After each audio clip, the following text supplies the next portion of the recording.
Welcome to Grow My Etsy Shop podcast, the drips of knowledge you need to start growing. Hey, welcome. So today we're going to be talking about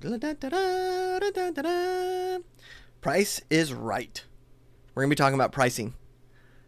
This is a hot topic for the old Etsy folk because Etsy is set up super unique in the fact that it compares you to other people.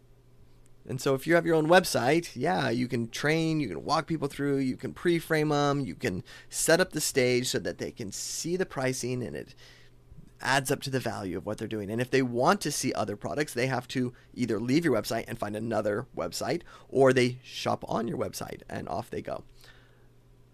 When it comes to advertising, you can advertise things and then push people, pre-frame them into your website, and off they go.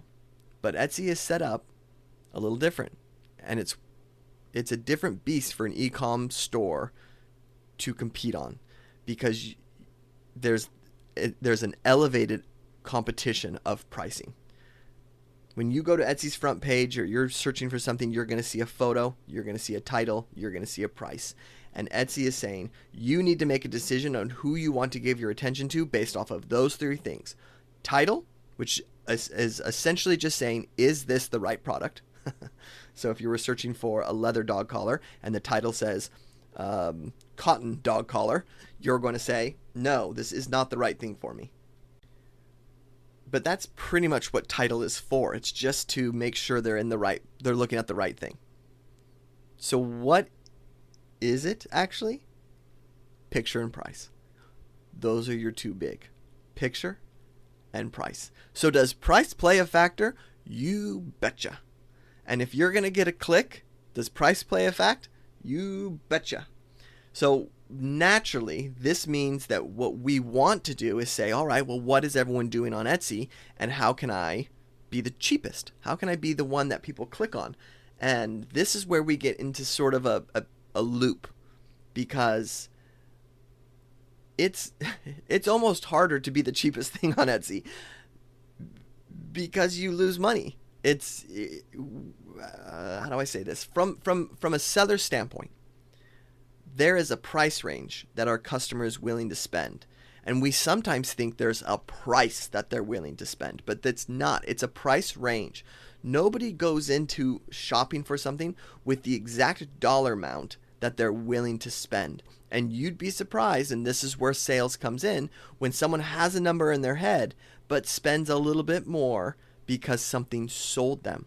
Have you ever been in a dressing room and tried on something that you thought was a little bit more than you anticipated on spending that day, yet you walked out with the product? Why? Because you tried it on, you compared it to other things, you felt it was superior, it looked best on you, you justified it in your mind, and you came out and bought that thing. So yes, everyone has a number, but that number is a scale based on how well you sell them. So what we don't want to do is lose a click because of a price that doesn't match the value. Keep in mind, if the price and the product don't match, why would we click? So if I'm searching at Walmart for honeycomb cereal, is that what it's called? Honeycomb cereal? I think so. Gosh, honeycomb? Maybe I should change it because I'm not sure if that's what's called. Golden Grams, I remember that one. If I'm looking for Golden Grams and I walk down the aisle and I see Golden Grams for $14 for the box, I'm going to have sticker shock. I'm going to go, whoa. I was not anticipating on spending this much for cereal. And suddenly I'm open to looking at other cereal because I don't want to spend $14. And if I look at everything else and it's $3 a box and that one's $14, I'm willing to make a move unless I really want those Golden Grams. And this is where luxury pricing comes in, because we're willing to pay for the brand. If we love Golden Grams so much, or Golden Grams gives us value like a Rolex or something like that, then we're willing to pay for that because that's the most important thing for us. You can essentially create your own little monopoly based off of your brand. On Etsy, they're doing all that they can to make it so that you can't. They are trying to avoid as much as possible people focusing in on brand and instead focusing on price, which is why they've presented the way they present. So from your standpoint, we have to play with and know how to win people, not just based off of price, but using price as leverage. So let's talk about that. So here's the first piece of advice I can give you. Number one, you should know what your competitors sell at, not so that you can copy it, but that you have it. If I was to say to you, if all of a sudden I dream a genie next to you, ba-ding, and I said to you, hey, Sally, crazy if your name's Sally, wouldn't that be weird? How much does your product typically sell for on Etsy? I shouldn't say your product, that product. How much does it typically sell for on Etsy? If you sell greeting cards, you should know, yeah. There's a range though, right? Because there's going to be people who sell them as digital files. There's going to be people who have some dinky little piece of art on it and are calling it a greeting card. And then there's people who hand draw each one individually. And so it's going to have a range. So you just kind of need to figure out what your range is. Now, here's the thing about Etsy, and this is the part that makes it somewhat difficult, is that they're going to show when someone types in greeting card a range of pricing. I believe that this range of pricing, and this was one of the major updates that they made in that September 2024 update, was to promote more range or diversity in the search, is how they coined it, diversity. But a lot of it is range. You type in greeting card, they say, well, what type of greeting card do you want? Do you want a cheap one? Do you want one that folds? Do you want one that's big? Do you want one that's funny? Do you want one that's hand-drawn? Do you want one that's painted? They allow you to figure that out. And so before, the algorithm would just promote the best sellers under greeting card. And so if everyone was buying poodle greeting cards, there would be lots of poodle greeting cards on the front page, which meant if you created greeting cards, you needed to paint a poodle one to be on the front page of this. And so Etsy has said, no, we want more diversity or range in our search. And so we're going to take, even if the poodles are selling off the shelf right now, we're going to show limited amount of poodles so that the user can see other things that are available to them. So instead of allowing the algorithm just to push what's best selling, it's more about range. This hurt a lot of shops, especially shops that were very good at having their products being the best sellers because they were ahead of trends or knew what people were buying or did really good at Etsy research and could just kind of see what was Etsy promoting. This is something I used to teach for years. People would join the growth program and I would teach them how to see, you would type in, for example, shirt into Etsy. And if you scroll down, you would see a color scheme. Etsy's only selling 3 different types of colors of shirts because Etsy knows what's selling for them currently and they're promoting those shirts. And so I would teach people, look at that. You're only seeing these 3 colors, build around these 3 colors. I don't teach that anymore because it's not how Etsy works. It's about a range. So this range affected a lot of people, but it actually can help a lot of people. It did help a lot of those stores that were more unique, that were more independent, that weren't more trying to be like everyone else, but being their own entity. Because that provided range for Etsy, and that range is what they were willing to promote. Where it hurt people is when they were trying to copy what was best selling. So now this swings us into the pricing side of things. Etsy is set up to show a picture and a price. And you have a picture, a title, and a price. The title is just to let people know that they're in the right place. And so if I search for a leather dog collar and the title says cotton dog collar, I know I'm not in the right place. The title allows me to see that. But that's really all the title's doing. It's allowing someone to know they're looking at the right thing. The other 2 things that Etsy promotes is price and picture. That's it. And so your picture has to match what it is that you're offering, the price that's there. So if I'm looking at a thing of Golden Grams and it says $14, that doesn't match with me.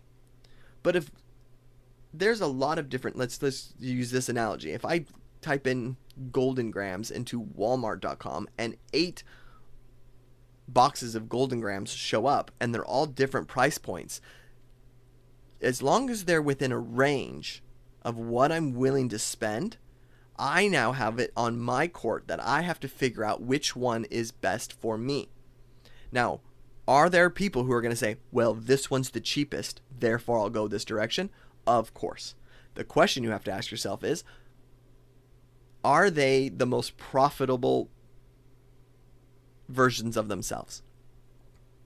Meaning, is it because they're the cheapest and they're cutting the most into their profit? Because that's what that means. If you're the cheapest, you're just taking less profit than anyone else.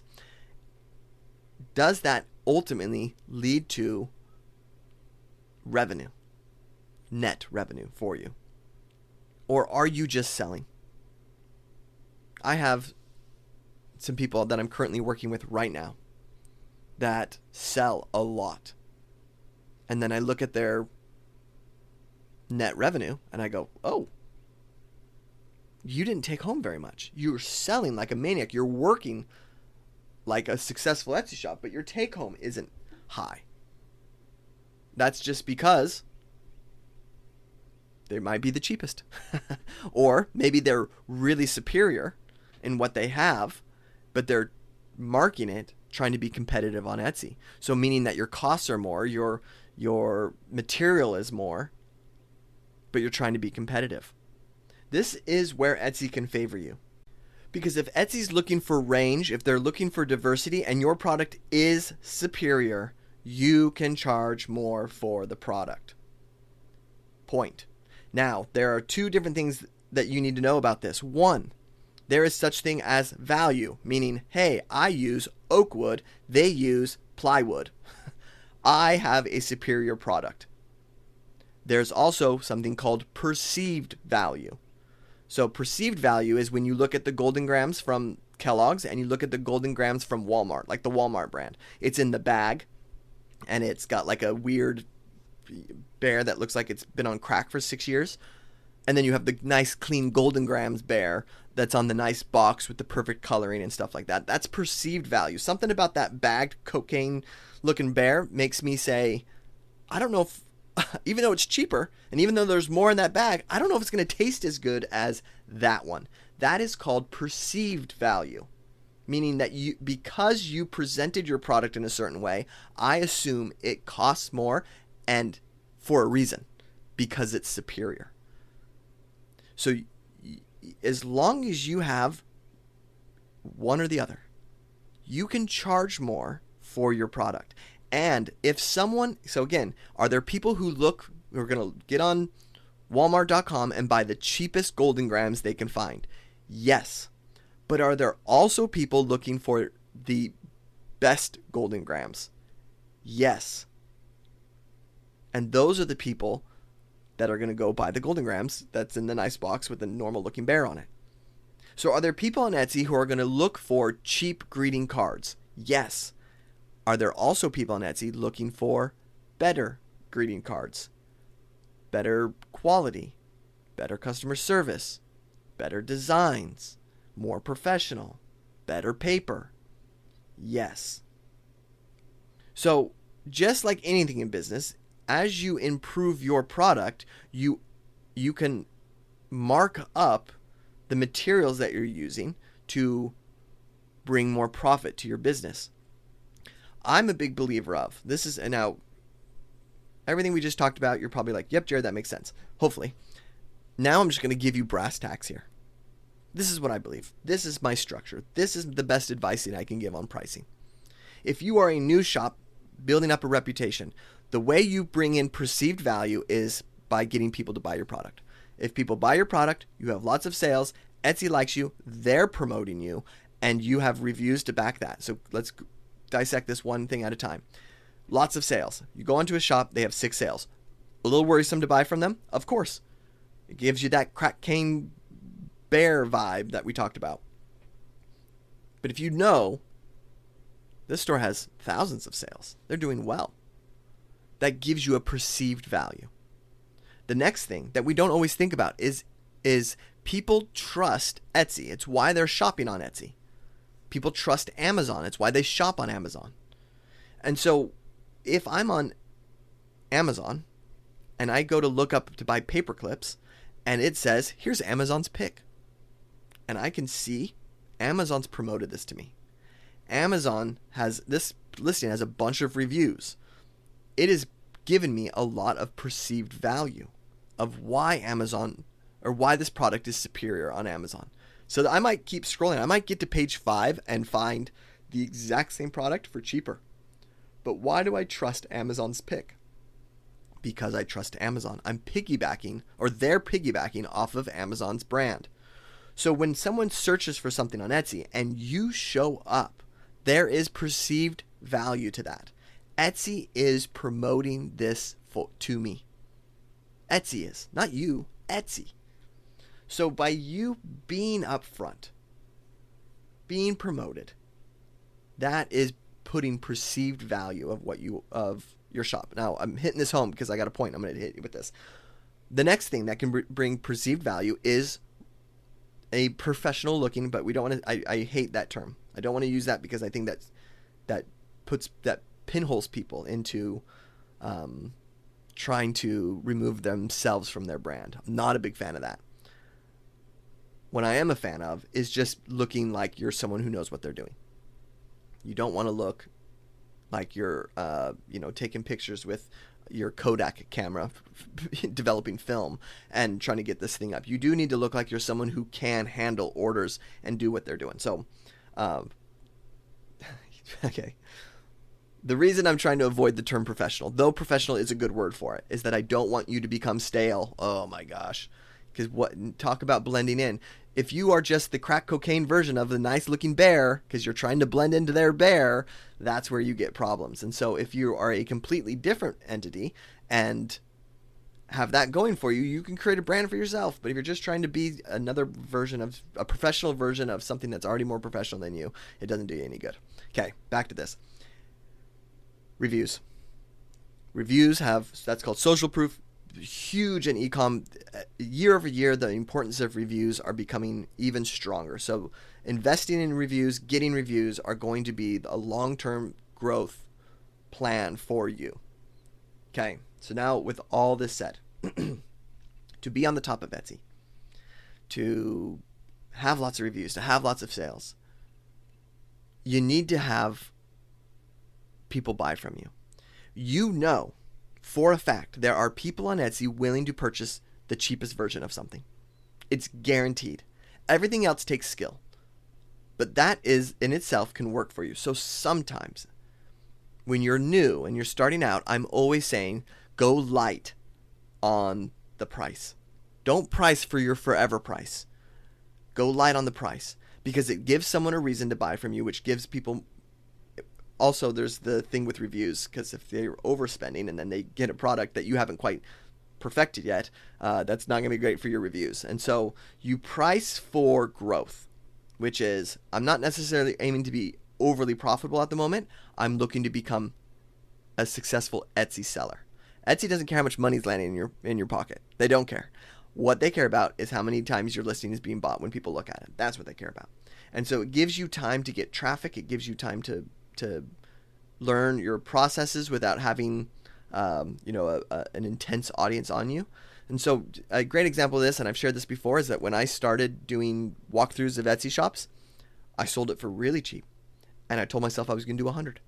And I did 100 walkthroughs for cheap because I wanted to, learn how to do it correct. I wanted to get done with something like this and say, I'm really good at this now. I've done it 100 times. I wanted to hear what people had to say. I wanted to make, the whole process. And once I got all that and I got my testimonials, I got my confidence about me, I started figuring out the pain of what people were, then I was able to say, hey, I'm actually really good at this now. I can charge more for this.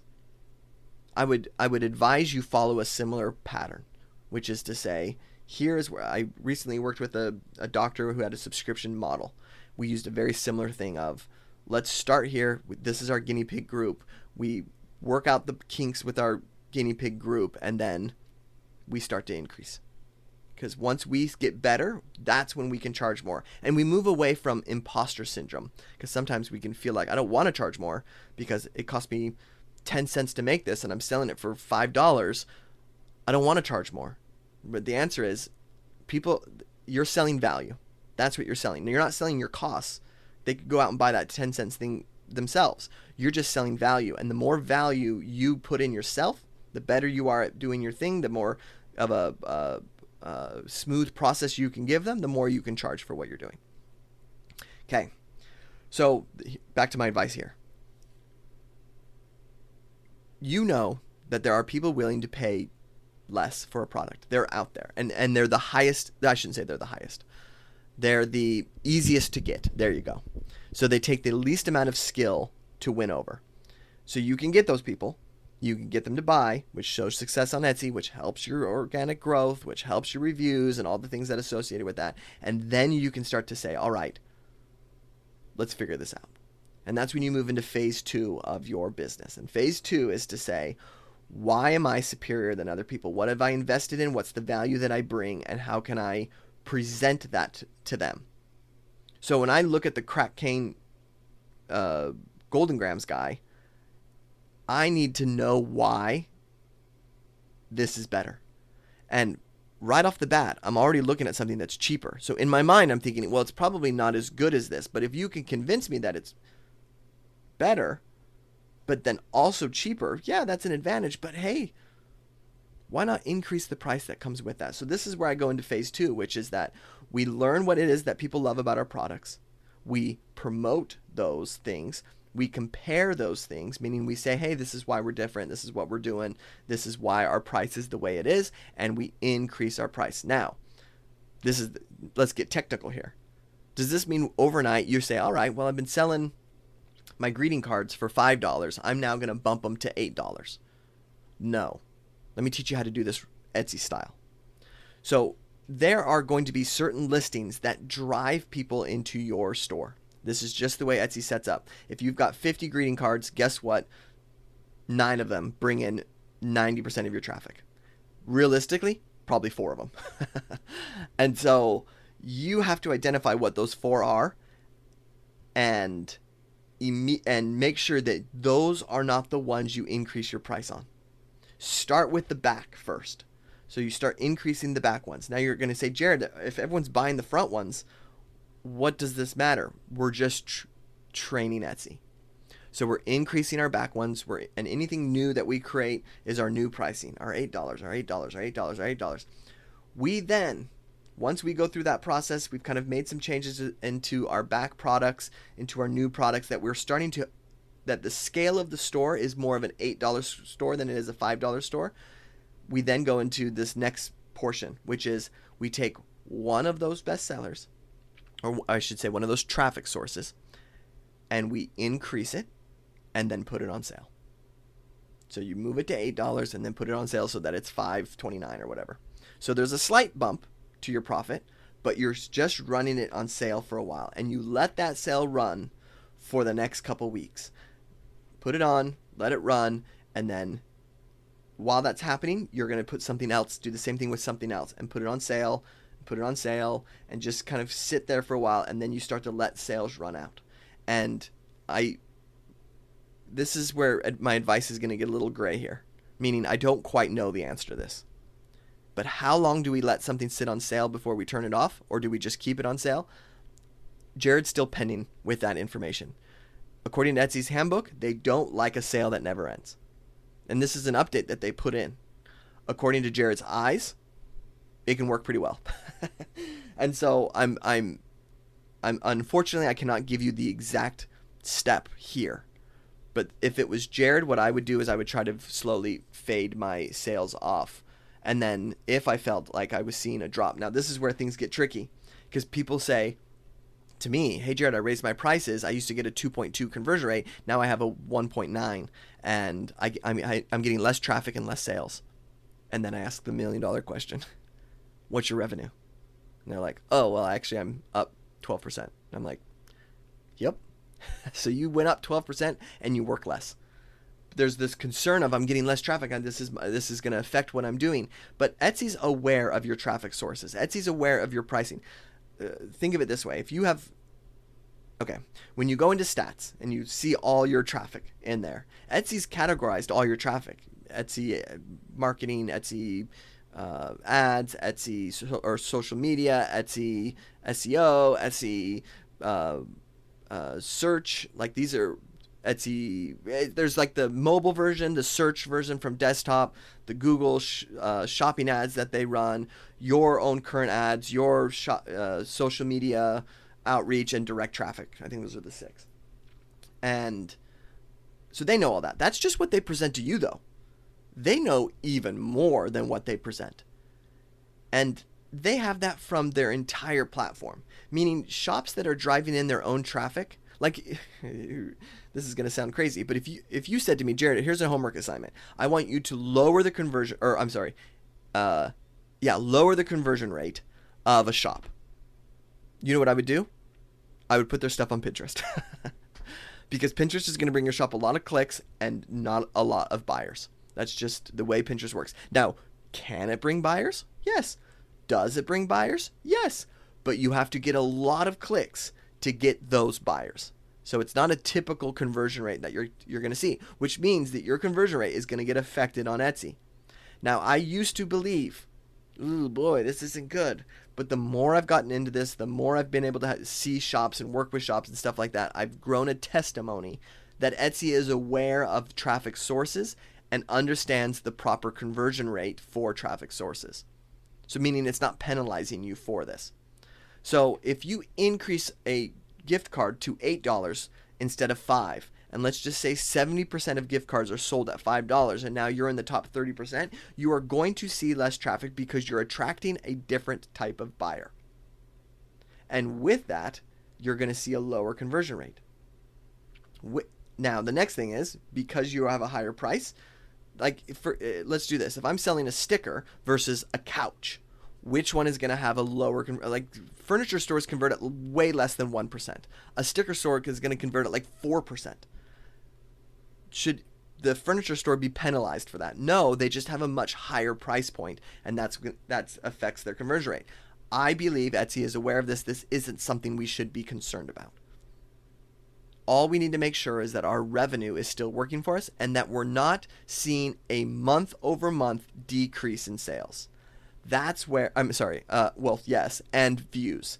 So if we're like, hey, I raised my prices, I'm officially here, and I get 100 hits a day. And then next month you're at 80, and the next month you're at 60, and the next month you're at 40. Okay. This is a sign that you're moving down the page. So this is when we start to say maybe our pricing isn't quite right. But if our revenue is matching, meaning we're still making money, let it run, baby, because that's the most important KPI you have. How much money am I making? If it's following suit, so and I'm not making as much money, that's where we need to move ourselves up. And this is where Etsy is a pain in the butt, because if competitors are able to sell just as well as you are, but they're doing it for better, they can just win you over. And if you put deterrents there, like pricing or things like that, that's where this can sort of affect you.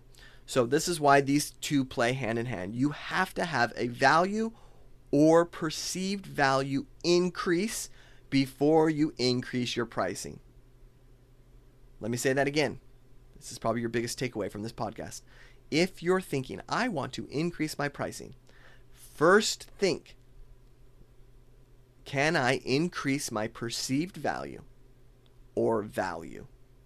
So again, perceived value meaning someone goes through this listing and they feel like it's a superior product.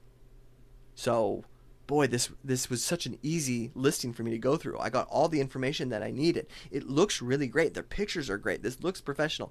The social media of the reviews of this is fantastic. People love. That's all perceived value marketing. And if they do go through that and they say, yeah, that looks better than that crack cocaine bear, boom, you've got it. So this means if you've taken time to increase your listings and to follow some of the things that are talked about in this podcast and make those changes, you've increased your perceived value, which means you can increase your pricing. And because Etsy's set up as a range, they're going to show the cheap people for sure. But then if they show you and you are better looking than them and your price reflects that, then you're the superior product. And if someone wants a better greeting card than what's being put in front of them, they're going to go with you. And though it might be less, though you might convert less, your revenue will be more. Because when you increase pricing, it is pure profit. It is really unique in that sense. So if you used to make, well, I make $2 a greeting card, and you raise it $3, guess what? You're making $5 a greeting card. You need only half as much sales to make more money. Isn't that crazy? Because it shouldn't work that way. A lot of us don't think that. We don't think, well, if I raise my product $3 and my profit used to be $2, you've doubled your profit, and you've 150% increased your profit. Is a good way of looking at that. And so, though it was only $3, I'm trying to think of the best way I think this makes sense to you. Let's just do the math one more time. Say you sell something for $10. By the time it's all said and done, you take home $4. You increase your price by $2. You now take home $6, which is a 50% increase. So by adding $2, which is 20% or whatever, that's less than 20%, to your price, you've increased by 50% profit. You guys hearing that? This is another thing that we kind of sleep on, is we don't realize that when we increase our price, it's literally pure profit. And that you don't have to increase your prices 50% to make 50% more money. You need to increase your price 15% to make 50% more money. Does that make sense? Okay. Perceived value, and then value. And value is just, hey, I use this material. Hey, other people use plywood, I use oak wood. Hey, people are using a crappy printer to print this on, I use a high printer to print this on. Hey, this strap is made of cotton, I use leather. That is actual value. And if you're really good at making camera straps and you decide you're going to get into the leather, guess what? You can mark that leather price up and have a higher value. So if you're hitting perceived value or both, have your prices reflect that. And keep in mind, a 20% increase to your price is a massive hit, or I shouldn't say hit because that sounds negative, a massive add to your bottom line. It's not a 20% increase in your profit. That's a good way of looking at it. Okay. I got to make sure I gave that advice correct, which is run it at an affordable rate, build social proof, because you don't have to be a good salesman to sell something that's cheap. Learn their pain point, add perceived value into what you're doing, add value into what you're doing, increase pricing, keep the ones that are bringing the traffic low. Still, your doorbuster deals is a good way of looking at it, because those are the ones bringing in traffic. Use those listings to cross-sell into other stuff, increase average order value, all that stuff through those main listings, and then put those bad boys on sale, increase price, fade out the sale. You've raised your prices. Okay, till next week. Hey, so one more thing. Sorry, this was such a long podcast. It said on my timer 21 minutes, and then I got done with it, and it was 32 minutes. I was like, oh my gosh, that was long. So sorry about that. Probably ran in loops more than I should have. Number 2, as you guys know, I have a mastermind. It opens up in April every year. It's full. So currently sold out. Doors closed, done. There are still lots of people on the list who I haven't spoken to yet. I want you to just know that I will reach out to you, and I want people to know, I guess you to know, that if you want to keep your name on the list, if this is something that you are interested in kind of in the background or whatever it may be, you can still put your name on that list, and because it just goes into my folder of people who are interested in the mastermind. So I'll have the link in the description. You can still hit that up, but just know, yeah, it's full for the year. Okay, thanks.